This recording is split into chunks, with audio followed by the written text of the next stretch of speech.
What if the future of Africa's health and climate resilience doesn't lie in billion-dollar labs or foreign aid, but in the leaves of a tamarind tree planted by a revolutionary leader in a quiet village? What if the true rebirth of Burkina Faso was being written not in the language of politics or war, but in the deep green script of medicinal plants, rooted in ancestral knowledge and national will? On the 14th of June, 2025, history was quietly made in the rural commune of Guiba, located in the center-south region of Burkina Faso. There were no parades, no international spotlights. Yet what took place was nothing short of a revolutionary act. Captain Ibrahim Traoré, president of the Faso, launched a deeply symbolic and strategic initiative: the planting of medicinal plant groves as part of the country's annual national reforestation campaign. The chosen site, a 5-hectare stretch of land in the village of Banguessom, was no random patch of earth. It was the first living blueprint of the president's bold vision to establish medicinal plant groves in every province of the country. This isn't just about planting trees. It's about healing the land, reclaiming traditional medicine, restoring biodiversity, and empowering communities to take ownership of their natural resources. And on this particular day, the first tree to mark the initiative was a tamarind tree, known across generations in Africa for its countless medicinal properties, from treating malaria and digestive issues to being used in anti-inflammatory and immune-boosting remedies.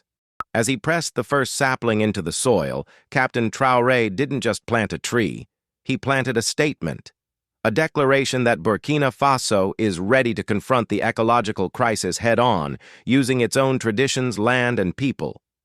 In a post-planting address, the president made it clear: the protection of our environment and our ecosystems is not an occasional effort or a political gesture.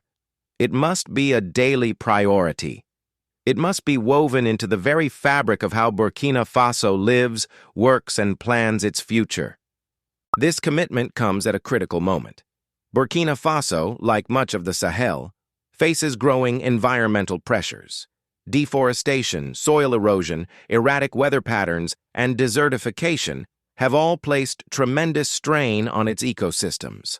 Add to this the pressures caused by human activity, urban expansion, unsustainable farming practices, and overexploitation of natural resources, and the picture becomes more urgent. Yet, instead of bowing to these challenges, the Traoré administration has chosen to rise and meet them with resolve, innovation, and cultural pride. Captain Traoré's message to the nation was not just a call to plant trees, it was a call to reclaim stewardship over the land. He invited every Burkinabè, from rural villagers to urban dwellers, from school children to elders, to be part of the movement to re-green the country. He emphasized that every community, every institution has a role to play in this national mission: to plant, to protect, and, just as importantly, to pass on the knowledge and spirit of conservation to future generations. This isn't just environmental policy, it's nation-building. In a region too often portrayed in the media through the lens of conflict or poverty, Burkina Faso is scripting a new narrative. One where the land is not just a battleground for survival, but a canvas for regeneration. One where trees are not just wood and shade, but symbols of resilience, healing, and national identity.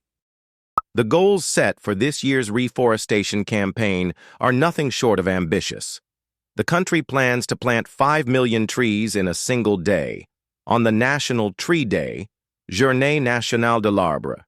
And over the course of the campaign, 20 million seedlings are expected to take root across the nation. These aren't just numbers. Each seedling represents a future medicine, a barrier against erosion, a cooling shade, a habitat for wildlife, and above all, a breath of life for a land that has given so much to its people. Midway through this campaign, we at Voice of Africa would like to take a moment to thank our subscribers and viewers from around the world. Your engagement, your comments, and your support through super thanks and shares keep this platform alive. Your voice matters, and together we're proving that African stories are worth telling, worth hearing, and worth acting upon. If you haven't yet subscribed, we invite you to do so today. Let's keep amplifying the voices that are reshaping our continent. Returning to Burkina Faso, this initiative is also deeply spiritual and cultural. In many African communities, trees are more than just flora. They are part of our oral history, our healing traditions, and even our social gatherings. Medicinal plants in particular have been used for centuries by traditional healers, midwives, and elders. By promoting the planting of these specific species, Captain Traoré is restoring not only the land, but also the sacred knowledge that colonial and post-colonial systems often tried to marginalize or erase. And there is economic logic, too. With the global rise in interest in plant-based and natural remedies, Africa stands on the cusp of a green economy boom, if it chooses to invest wisely in its biodiversity. Medicinal plant groves could become hubs for local and regional production of natural health products, potentially feeding into global markets with properly structured value chains. But this requires not just planting trees. It requires research, community involvement, fair trade policies, and protection of indigenous knowledge. What Captain Traoré is doing may appear humble, a man planting a tamarind tree in a dusty village, but it holds the seeds of an ecological revolution. A revolution where sovereignty doesn't end at the military barracks or the government offices. It extends to the soil, the roots, and the leaves of every tree planted with care and vision. In a time when Africa is still too often told what it needs from outside, Burkina Faso is proving that answers can come from within. The world may not be watching every move Traoré makes, but they should be. Because in that small act of digging a hole and placing a sapling inside, there is a metaphor for everything Africa is becoming. A continent not waiting to be saved, but rising to save itself. Imagine if every African country followed suit. Imagine if schools adopted groves as outdoor classrooms. If hospitals grew their own healing herbs, if every community marked births, not just with names, but with planted trees.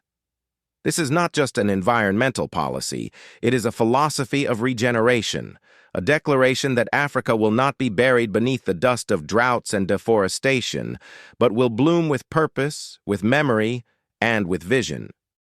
This is the power of leadership rooted in the land.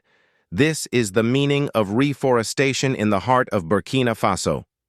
This is what Captain Ibrahim Traoré has begun in Banguessom, and what millions of Burkinabè are now called upon to continue. Not just for themselves, but for generations yet unborn. Not just for Burkina Faso, but for the soul of Africa itself. If this story moved you, don't just watch from the sidelines. Be part of Africa's transformation. Share this video with someone who still believes Africa is waiting for help. Show them that we are planting our own future, one tree at a time. Subscribe to Voice of Africa for more powerful stories of African resilience, vision, and pride. Leave a comment below to let us know how your community is protecting the environment, and if you believe in this movement, support us with a super thanks to help us keep telling these untold stories. The soil has been broken. Now it's time for all of us to plant.